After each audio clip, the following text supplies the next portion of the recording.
नमस्कार, आप देख रहे हैं बहस बिहार की। और बहस बिहार की में आज का मुद्दा वो है जो धमाके से जुड़ा है। बांका में धमाका हुआ, मस्जिद से सटा हुआ मदरसा था। वहां क्या चल रहा था जब 2 महीने से यह मदरसा बंद था? कहा जा रहा है कि लॉकडाउन की स्थिति थी, इसलिए बच्चे उस मदरसे में नहीं जा रहे थे, ताला लगा हुआ था। लेकिन उस ताले के पीछे कुछ चल रहा था, कुछ ऐसा चल रहा था जिससे तबाही के तार जुड़े हुए थे। एक खराब गंदा मंसूबा पल रहा था, लेकिन नापाक इरादों में विस्फोट हो गया। अब तक क्या हुआ यह हम आपको बता रहे हैं, स्क्रीन पर जरा देखिए गौर से। अब तक क्या क्या हुआ यह ग्राफिक्स के जरिए हम समझा रहे हैं। बांका में एक मदरसे में बम विस्फोट हुआ। बताया जा रहा है कि एक बड़ा ब्लास्ट था। मदरसा पूरी तरह से जमींदोज हो गया। उसकी एक छोटी सी तस्वीर हमने लगाई है। सूचना पर एसपी अरविंद कुमार गुप्ता तत्काल पहुंचे, लेकिन उन्होंने कुछ भी कहने से तब इनकार कर दिया था। मदरसे का जो इमाम है अब्दुल सत्तार मोबीन, उसकी मौत हो गई। घटना सुबह की है, लाश शाम को 5 बजे मिली। इमाम झारखंड के देवघर के सारठ का रहने वाला बताया गया। इसके बाद क्या हुआ? इसके बाद फॉरेंसिक टीम ने यह माना कि बम विस्फोट के चलते यह मदरसा उड़ा, और विस्फोट के बाद आसपास के सभी पुरुष अपने अपने घर छोड़कर फरार हो गए। कहीं कोई नजर नहीं आया। घरों में जो मौजूद महिलाएं थीं, उनसे जब हमने सवाल पूछे तो कुछ भी बताने से इनकार किया। लॉकडाउन के कारण 2 महीने से यह मदरसा बंद चल रहा था, इस पे ताला लगा हुआ था। आवाजाही कहा जा रहा किसी की नहीं थी। तो कई एंगल से पुलिस और फोरेंसिक एजेंसियां इस पर काम कर रही है, जांच कर रही हैं। अब सवालों की बारी है। चलिए, क्या क्या हुआ ये तो आपने देख लिया। इसके बाद हम आपको दिखाने जा रहे हैं कि क्या सवाल है। सवाल क्या है ये भी समझिए कि 2 महीने से बंद मदरसे में विस्फोट कैसे हुआ? कैसे हो सकता है भाई? ताला लगा था, अंदर कौन गया? विस्फोट के बाद कौन ले गया इमाम को अस्पताल? अगर आनंद फानन में यह धमाका हुआ, कोई तो होगा जो इमाम को अस्पताल तक ले गया। और इमाम के शव को शाम के 5 से 5:30 के बीच किसने लाकर फेंका? और भी जो लोग घायल हुए हैं उनका कुछ भी पता नहीं है। ये कोई रिकॉर्ड मिल नहीं रहा है वो लोग कहां हैं। ना वहां के ग्रामीण बता रहे हैं, ना महिलाएं, ना पुरुष। आसपास की महिलाएं ने चुप्पी साथ रखी है। सभी महिलाओं का एक जैसा बयान है। मस्जिद कमेटी के सदस्य गायब क्यों हो गए, यह सवाल है कि आखिर मस्जिद कमेटी होगी ना भाई, और इस पर सवाल भी होने चाहिए, लेकिन इसका जवाब देगा कौन? विस्फोट के बाद गांव के जो पुरुष हैं वो क्यों भाग गए? नवटोलिया गांव के अधिकतर घरों में ताला क्यों लटका है इस धमाके के बाद? यह सवाल है, यह घटना पर उठते सवाल है। लेकिन क्या किसी बड़ी साजिश को अंजाम देने की यह प्लानिंग थी? क्या अंदर बहुत कुछ बड़ा चल रहा था? और हम आपको बताएं कि इसके अलावा एक और ग्राफिक्स हम आपको दिखाते हैं। धमाके पर सवाल पर सवाल हम आपको दिखाते हैं कि क्या सवाल और भी पैदा हो सकते हैं। ये 8 से 9 सवाल के अलावा सवाल है कि मस्जिद में धमाके पर चुप्पी क्यों है? हमें कोई आवाज नहीं आ रही। मदरसे में विस्फोट हुआ है, चुप्पी क्यों है? कोई आवाज नहीं आ रही। मस्जिद की आड़ में नापाक मंसूबा क्यों पल रहा था? आवाज नहीं आ रही। मदरसे में क्या बम बनाने की ट्रेनिंग हो रही थी? इसको लेकर भी आवाज नहीं आ रही। और बच्चों में जो नफरत की तालीम देने वाले जो लोग अंदर थे और धमाका हो गया, वो लोग कहां हैं? एक तो है ही नहीं। और इस विस्फोट के अलावा मुस्लिम धर्मगुरुओं की चुप्पी कई तरह के सवाल खड़े कर रही है। 33 घंटे से अधिक का वक्त बीत चुका है और मस्जिद में धमाके पर चुप्पी क्यों? कई लोग हमारे साथ जुड़ चुके हैं इस वक्त, और हम सीधे सवालों पर आते हैं। और हम जुड़ते हैं अपने गेस्ट से जिन्हें हमने चर्चा के लिए बुलाया है। हमारे साथ बीजेपी से विधायक हरिभूषण ठाकुर बचौल स्टूडियो से मौजूद हैं। हमारे साथ महबूब आलम हैं विधायक, उनसे हम बात करते हैं। CPI-ML के दोनों ही गेस्ट हमारे साथ जुड़ चुके हैं। कांग्रेस से आजिम बारी जी को हमने बुलाया था, उनका कुछ अभी पता नहीं है, लेकिन वो अगर जुड़ जाएंगे तो अच्छी बात है। विधायक हरिभूषण ठाकुर जी, आपके बयानों को लेकर कई लोग कह सकते हैं कि नाखुश हैं, उस पर सवाल कर रहे हैं, लेकिन इस धमाके का क्या मतलब? हम तो चुप्पी में, सन्नाटे में कुछ सुनना चाहते हैं धमाके के बाद, लेकिन हम तक आवाज नहीं आ रही। तो क्या पार्टी वाइज पार्टी के जहन में, प्रवक्ताओं के जहन में क्या चल रहा है, नेताओं के जहन में क्या चल रहा है? ये पार्टी से जुड़ा हुआ मसला नहीं है, ये राष्ट्र की सुरक्षा, राज्य की सुरक्षा से जुड़ा हुआ मसला है जी।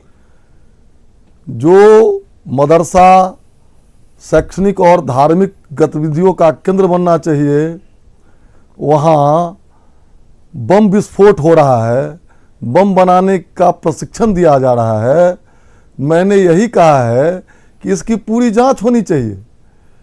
इसलिए मैं आपके लोकप्रिय चैनल के माध्यम से मैं मांग करता हूं सरकार से, प्रशासन से कि इसके तह में जाकर इसकी पूरी से पूरी जांच हो।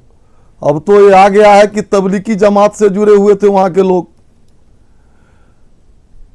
और वहां धार्मिक और मजहबी शिक्षा न देकर आतंकवाद को पैदा किया जा रहा था बांका के नवटोलिया में। जी जी। यह बिहार ऐसे राज्य के लिए चिंता का विषय है और देश के लिए चिंता का विषय है। चलिए, यही चिंता क्या महबूब आलम जी को भी दिखाई देती है? सीपीआई-एमएल से विधायक महबूब आलम हमारे साथ मौजूद हैं। बिल्कुल बिल्कुल, बहुत बहुत शुक्रिया आपका। ये दुर्भाग्यपूर्ण घटना जो हम सुन रहे हैं, देख रहे हैं, भी अखबार के माध्यम से हमने जानकारी मिली है जी। अभी इसकी जांच पड़ताल हो रही है। अभी तक फॉरेंसिक जांच कमेटी है या एसपी है, अभी तक इस पर कुछ बयान नहीं दिया है। हाँ। और मदरसा और मस्जिद दो अलग अलग चीज़ है।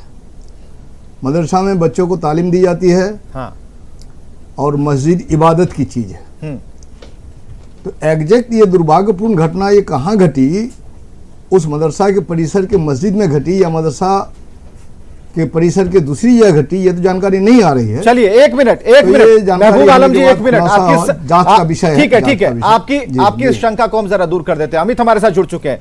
अमित, पैनलिस्ट हमारे साथ मौजूद है, बीजेपी से विधायक है हरिभूषण ठाकुर बचौल जी और महबूब आलम सीपीआई-एमएल विधायक। हमें सर इन्हें समझ में नहीं आ रहा है कि आखिर ये धमाका हुआ कहां। तो आप जहां हैं जरा इसे एक्सप्लेन कर दीजिए। हम स्क्रीन को जरा बड़ा करते हैं, एक्सप्लेन कीजिए हुआ क्या और अभी तक क्या क्या चीजें निकलकर सामने आई हैं। देखिए, सबसे पहला सवाल जो है महबूब आलम का वो हम देना चाहेंगे।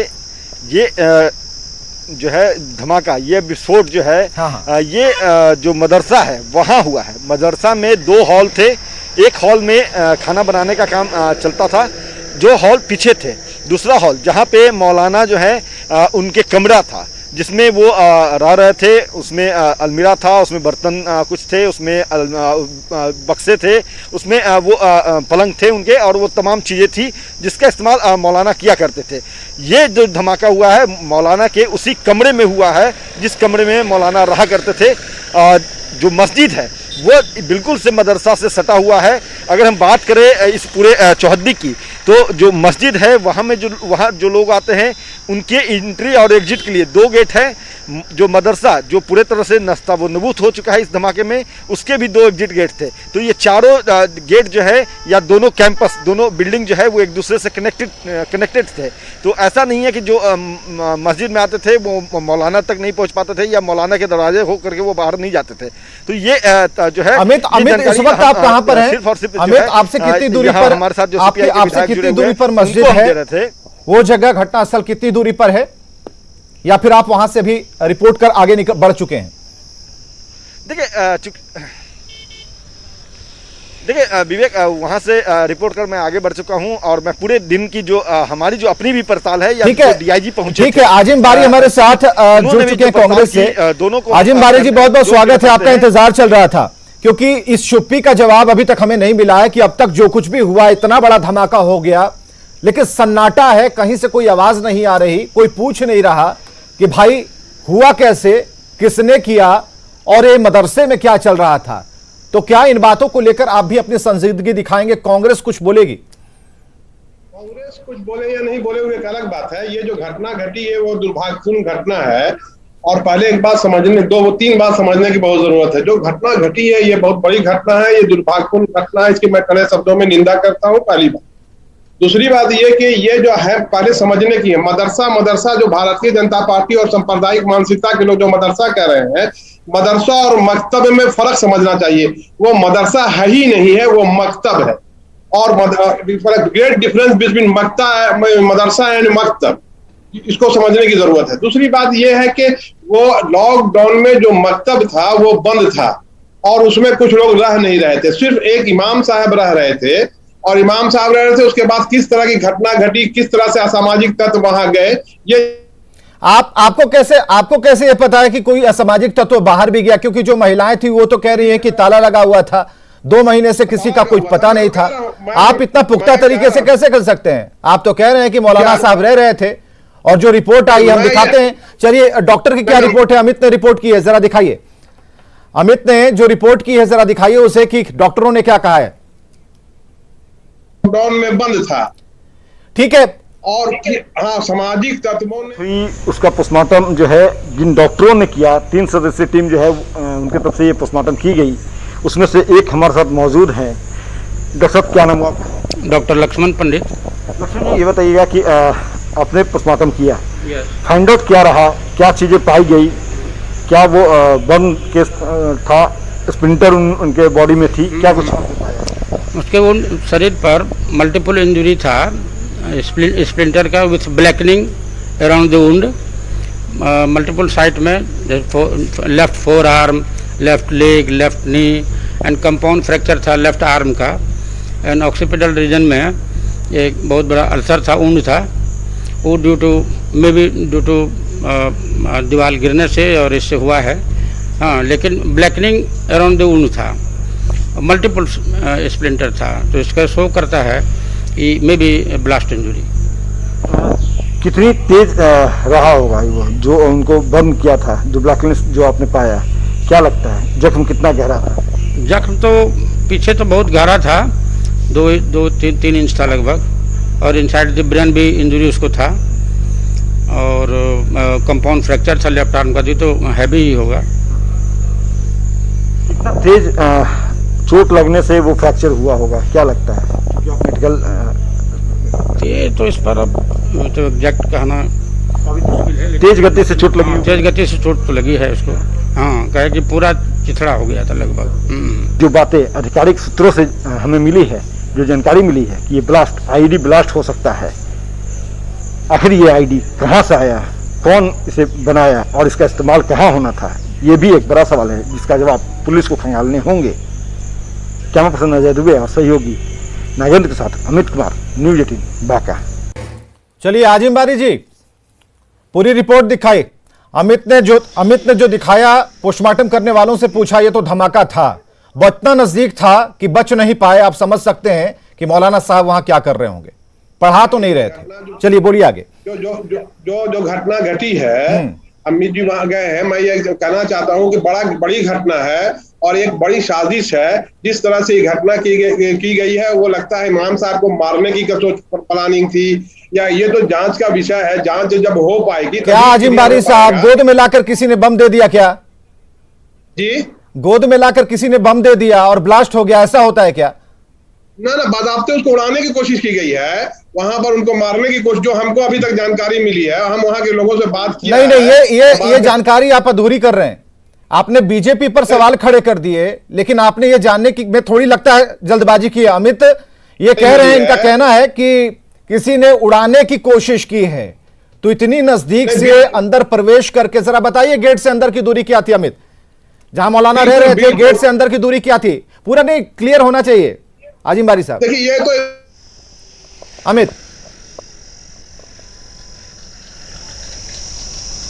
देखिए विवेक, बहुत संक्षेप में हम तस्वीर बिल्कुल साफ कर देते हैं। अजमी बारी हों या ऐसे जितने भी लोग हों जो ये कह रहे हैं कि मौलाना को मारने की साजिश थी, तो यहाँ पे जो घटना स्थल पे, जो ऑकरेंस स्थल पे जो है, जिस तरह से जो मलबे बिखरे हुए हैं, जो पुलिस अधिकारी भी जांच कर रहे हैं और जो हमारी अपना जो हमारा अनुभव भी है, क्योंकि पटना गांधी मैदान ब्लास्ट हो या कई और ब्लास्ट है, बोधगया ब्लास्ट है, उनको हमने कवरेज किया है और हमने जो अपने अनुभव के अनुसार हम बता रहे हैं। और डीआईजी भी जो मौके पे पहुंचे थे उन्होंने भी ये माना है कि ये धमाका जो है वो बाहर से बम फेंकने से नहीं हुआ, ये एलईडी धमाका हो सकता है, आशंका ये जताई जा रही है, लेकिन धमाका है ये तो क्लियर हो चुका है। चूंकि मौके से जो है स्प्लिंटर मिला है, उसके अलावा हम बात कर ले तो जो बारूद जो है वो जब बिखरता है, जब ब्लास्ट होता है तो धुआं होता है और उसके बाद जो वो अपना जो कलर है वो पूरे आसपास के चीज़ों में छोड़ता है, तो वो यहाँ पे मौजूद है। जो गोदरेज रखे हुए थे कमरे में वो परखच्चे उड़ गए, जो पंखा टंगा हुआ था वो पूरे तौर पे चिथरे हो गए, जो बर्तन मौलाना इस्तेमाल किया करते थे उसके परखच्चे उड़ चुके हैं। अगर ये धमाका बाहर से किया जाता तो जो बाउंड्री है, चलिए आजिम बारी साहब मजबूत होती पूरे तौर पे। आजिम बारी साहब आप सुन पा रहे हैं अमित को, जो अमित को भेजा गया था, तस्वीर नहीं होती, हमारे सहयोगी अमित ऑन स्पॉट थे। एक मिनट अमित जी जो गए हैं वो सही रिपोर्टिंग कर रहे हैं, वो स्पॉट पर वहां मौजूद हैं और ये ऐसा लगता है कि कोई बहुत बड़ी साजिश के तहत, प्लानिंग की तरह कौन कर रहा था साजिश है। ये तो पुलिस बता सकती है, इन्वेस्टिगेशन के बाद ही हो सकता है। आपने शुरू से अंत तक मौलाना को बचाने की कोशिश की, जो मौलाना अभी इस धरती पर नहीं है, किसी को बचाने की कोशिश नहीं की। गलत आप कह रहे हैं, मैं किसी मौलाना को नहीं, आपकी बात में इतनी नरमी क्यों है भाई, इतनी नरमी क्यों है?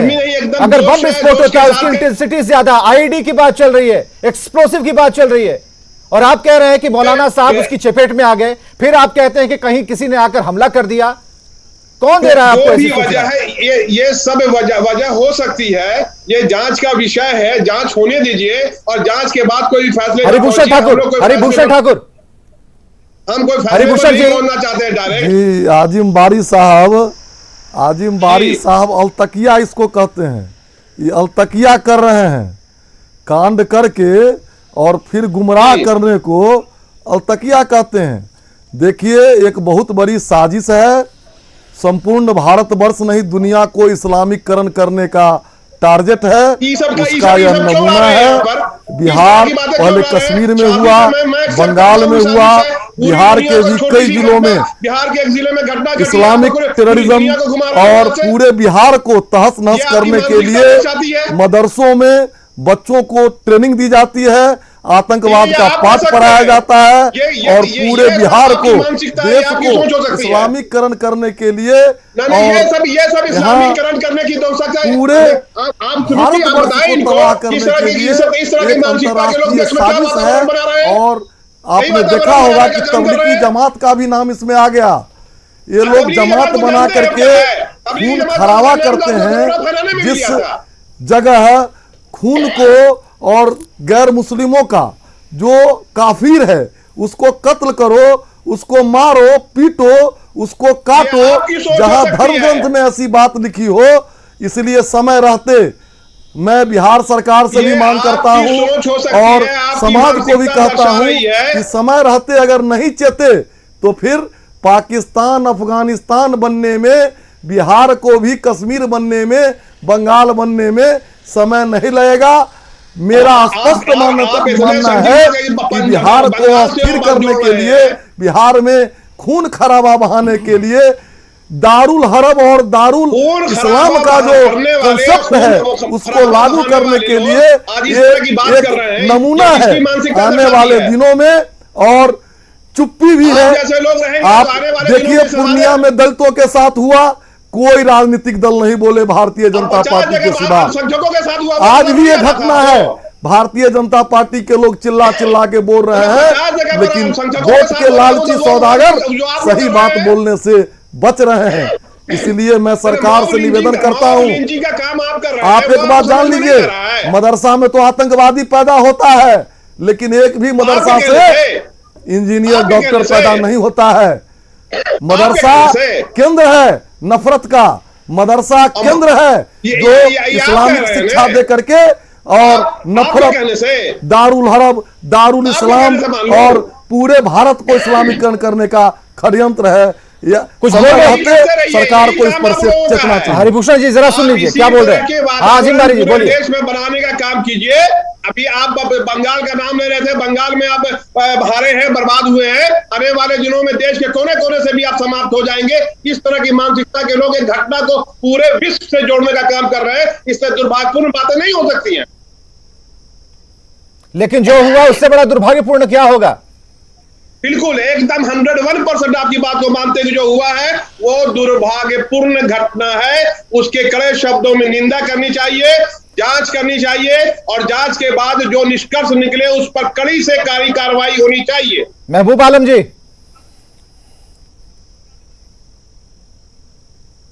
हाँ सर, आज बड़ा शांत लग रहे हैं आप। इतना बड़ा धमाका हो गया, आप बहुत शांत, आज बहुत शांत हैं। आप इतने शांत नहीं रहते हैं। नहीं तो यहाँ भी मैं धमाका करूं, आप उम्मीद करते हैं? नहीं धमाका नहीं, लेकिन आप बातों में आप देख रहे हैं। हरिभूषण नहीं बाबू नहीं, का जो इस धमाके से कौम जुड़ जा रही है। इस धमाके से कौम के बच्चे जुड़ जा रहे हैं। इस धमाके से एक समुदाय जुड़ जा रहा है। आप समझिए बात को। नहीं देखिए, ये धमाके से समुदाय को जोड़ना और कौम के बच्चों को जोड़ना मैं समझता हूँ ये गलत बात है। ये राष्ट्रीय सुरक्षा का सवाल है, जरूर मैं मानता हूँ हरिभूषण बाबू की बात, लेकिन आप देखते हैं हरिभूषण बाबू के दिमाग में मुझे लगता है तबलीग जमात का भूत चढ़ा हुआ है। असल में तबलीग जमात के बारे में जो बातें हुई, कोरोना को कंट्रोल करने में जो इनकी नाकामी थी और इसकी जिम्मेदारी तबलीग जमात पर कोरोना बम, कोरोना को फैलाने की जिम्मेदारी सौंपी गई। देखिए कंट्रोल तो सुनिए आप नहीं, देखिए जो विषय है उसी पर कोई जवाब नहीं दे पाएंगे इस धमाके पर। नहीं, सारे लोग धमाके पर अब तक की चुप्पी पर सवाल खड़े कर रहे हैं। धमाके हम ये कह रहे हैं इस पर आवाज की नहीं निकाल रहे। धमाके की जांच हो, सारे लोग, हम बोल धमाके, सारे लोग आतंकवाद के धमाके की जांच हो, भारत को बर्बाद करने के नाम पर, चाहे वो पढ़ा लिखा आदमी हो, चाहे वो मदरसे का पढ़ा लिखा आदमी हो, सारे लोग भारत। धमाके की जांच हो, मैं चाहता हूं धमाके की जांच हो। क्यों?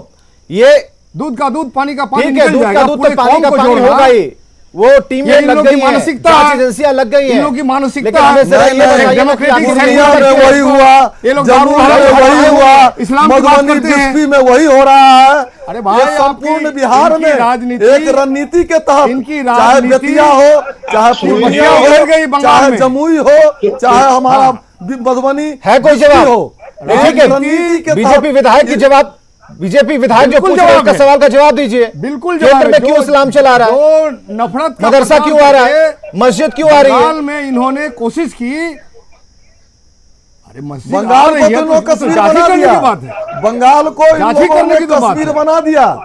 अब बिहार की बारी है, जहां भी इन लोगों की संख्या ज्यादा है वहां चैन से नहीं जीने दे रहे हैं। तो आप हार गए हैं, अति आप पिछड़ा हार पचा नहीं पा रहे, दलित महादलित को, आप चाहे वो पचा नहीं पा रहे। बिहार हो, चाहे वो अमित, बंगाल हो, अमित, बिहार का बेतिया हो, बिहार का अमित, जमुई ये हो, ये बिहार का एक पूर्णिया कमजोरी हो, लगती है प्रवक्ताओं की, जो साफ तौर पर झलकती है कि ये डेविएट करना जान रहे हैं, मुद्दे पर रहना नहीं जान रहे। और सबसे बड़ी बात, हो हंगामा करने के लिए ये मंच नहीं है, लेकिन हम ये चाहते हैं अब तक जो हुआ, अब तक जो हुआ उस पर चुप्पी क्यों है? इतनी तेज आवाज, धुएं का गुब्बार, आग, एक की मौत, और क्या चाहते हैं? पूरा गांव, सारे पुरुष गायब हैं। खून खराबा करने के लिए। अमित, इसमें गांव का क्या कसूर है? अमित जी जिस तरह से बीजेपी के विवेक एक चीज, दो चीजें हैं महत्वपूर्ण हैं जो हम बताना चाहेंगे, जो हमने अपनी रिपोर्ट से भी बताई है। पहला जो चीज है कि जब धमाका हुआ, वो धमाका सुबह 8 बजे हुआ। 8 बजे है, गांव में तमाम लोग मौजूद थे। जैसे ही धमाका हुआ, गांव की जो महिलाएं हैं वो डरी हुई थी, वो सहमी हुई थी। उनसे हमने बात की तो उन्होंने कहा कि इतना जोरदार धमाका हमने कभी सुना नहीं, कभी देखा नहीं। जो धमाका हुआ उससे पूरा इलाका सन्न रह गया, हिल गया। और उसके बाद कार में सवार होकर के 4 लोग आते हैं। वो कौन थे ये बताने को तो कोई तैयार नहीं है। वो मौलाना, घायल मौलाना को अपने साथ ले जाते हैं। जैसे ही वो गांव से निकलते हैं, दूसरे गांव को होते हुए शहर को और जाना होता है उन्हें। उसी बीच जो है गांव के लोग जब उनको उनकी जो गांव के लोगों की भीड़ होती है तो वो वहां पे मौलाना की मौत हो जाती है। कहा यह जा रहा है, जो अंदरूनी जानकारी जो है कि मौलाना, जो घायल मौलाना थे, उन्हें झारखंड ले जाने की तैयारी हो रही थी, लेकर के भागने की तैयारी हो रही थी। लेकिन चूंकि उनकी मौत हो गई तो वो वापस उस जगह आते करते हैं, हिमाकत देखिए, वापस आते हैं और उस मदरसे से 300 मीटर की दूरी होती है और इस 300 मीटर पहले चलती कार से मौलाना के जो डेड बॉडी है उसे फेंक दिया जाता है। अमित ये बताइए, एक छोटा सा सवाल, 1 मिनट का वक्त बचा है। अमित हमें जरा ये बताइए, जब मौलाना को पोस्टमार्टम के लिए भेजा गया, जहां पर आपने एक डॉक्टर से उनकी बात सुनी कि कैसे कैसे हुआ और अभी तक स्प्लिंटर जो मिले हैं क्या असर हो सकता है, हमें जरा ये बताइए कितने लोग पहुंचे थे, ये कुछ पता चल पाया? गाड़ी में कितने लोग उन्हें लेकर पहुंचे थे? देखिए विवेक, वही मैं बता रहा था कि मौलाना जब डेथ हो गया उनका, वो मर गए तो उनके डेड बॉडी को फेंक दिया गया। वो हमदर्दी खत्म हो गई, जो हमदर्दी घायल अवस्था में उन्हें हॉस्पिटल पहुंचाने, ये झारखंड ले जाने को लेकर थी, वो खत्म हो गई, उन्हें फेंक दिया गया। और उसका पुलिस जो है उनके डेड बॉडी को उठा करके हॉस्पिटल पहुंचाई, उनका पोस्टमार्टम हुआ है। पोस्टमार्टम में साफ तौर पर बारूद के जो अंश है वो पाए गए हैं, स्प्लिंटर पाए गए हैं और उसके बाद ब्लैक जो होती है, जो ऐसे LED धमाका होता है या किसी भी तरह हाई डेंसिटी का धमाका होता है, तो बॉडी पे जो निशान होते हैं ब्लैक सिटीज के, वो पाए गए हैं। बहुत बहुत शुक्रिया अमित, हमसे बातचीत करने के लिए। तमाम जो हमारे मेहमान हैं उनका भी बहुत बहुत शुक्रिया। लेकिन बचाना होगा उन बच्चों को, उन भविष्य को, क्योंकि जो ट्रेनिंग, जो तालीम दी जा रही है मस्जिद की आड़ में और जिस तरीके से मदरसे में आज विस्फोट हुआ है, इससे पहले कई ऐसी घटनाएं हो चुकी हैं। सवाल तो उठना लाजमी है कि आप बच्चों को क्या तालीम दे रहे हैं, क्या सिखा रहे हैं। और सबसे बड़ी बात, जो एक जात विशेष और धर्म विशेष की राजनीति करते हैं, उनकी चुप्पी क्यों है? वो कुछ कहते क्यों नहीं, कुछ बोलते क्यों नहीं? और 33 से 35 घंटे हो गए और अभी तक एक शू की आवाज नहीं निकली, बदन ढीला पड़ा है। रोज चिल्लाने वाले, गरजने वाले आज चुप हैं, तो आप समझ सकते हैं क्या चल रहा है। हालांकि पुलिस इसका पता जरूर लगाएगी और कोशिशें और प्रयास लगातार जारी हैं। चलिए, खबरें भी लगातार जारी हैं।